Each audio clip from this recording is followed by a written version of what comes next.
This is a spoiler-free look at the creator. The film takes place in the year 2065, where humans, robots, and AI are all coexisting. Everything is going well until a nuclear bomb takes out a huge chunk of Los Angeles, and the American government decides to abolish robots and AI. However, the East in New Asia are still down with the bots, so a war breaks out.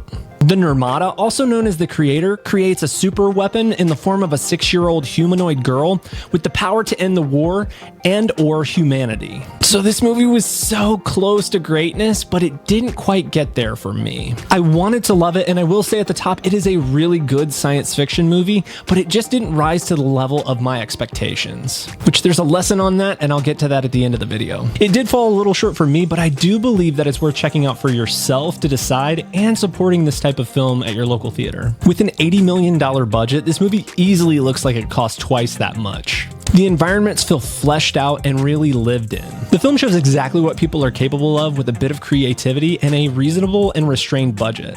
The camera alone that the majority of the film was shot on is a $4,000 Sony FX3. This should be a major inspiration to amateurs and indie filmmakers because it shows what's possible without having the fanciest gear. I mean, the 80 millis didn't hurt either. So what did we love about this film? The aesthetic, the vibe, the world, it felt really believable. I appreciated that instead of everything feeling super industrialized, as is often the case in science fiction movies, we got a lot of beautiful crops and landscapes. So the movie has humans, robots, which look like traditional metallic robots, and they have humanoid robots, which actually look much more like human than they do robots. The humanoid robots have essentially a hole in their neck, which is where a lot of their tech lives. The full-on robots look super believable and feel very much like highly upgraded tech, almost like a super smartphone, but with a gun. The humanoid robots is where the film really had me questioning, is this simply the next evolution of our species? Just seeing the rapid momentum of AI in the last 2 years with things like ChatGPT and Midjourney, it's wild to see how quickly things are moving towards this inevitable reality, or some form of it.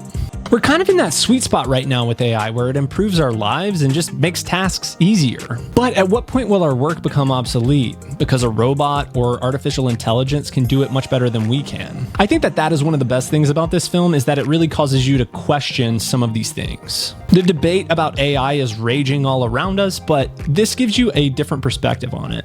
So the story here is a really interesting one, but I feel like the trailers gave away a little bit too much of the mystery and the intrigue.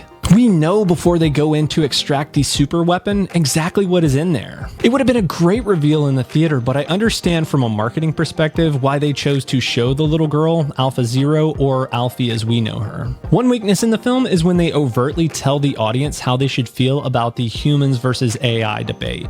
I think the movie would have benefited from creating a bit more nuance on both sides. John David Washington is great in this film, and he gets to show a little bit more emotional range than he has in previous films. And this always seems to surprise at least one person in the conversation, but John David Washington is Denzel Washington's son. Yep, for the 10 of you out there who didn't know that, I just blew your pretty little mind. And for those of you who already knew that, you're so cool. Dude, and the little girl who played the super AI Alfie or Alpha Zero was so impressive. Madeline Una Voiles is her name, and this is her very first TV or film credit. Where did this girl come from? Okay, so the real question that should be on everyone's mind at the end of this film is, do robots actually eat ice cream? What do you want, sweetie? For robots to be free. We don't have that in the fridge. How about ice cream?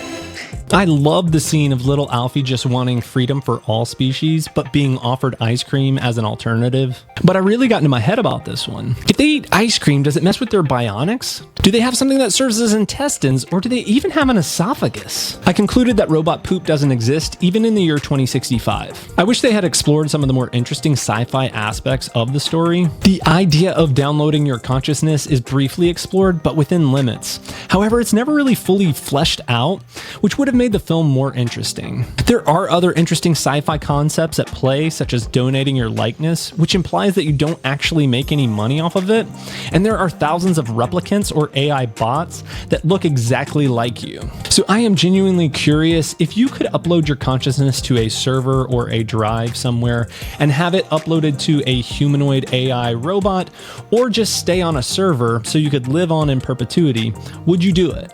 Alright, so I want to get into a couple gripes I had about the film as well. Some of the music choices were really weird.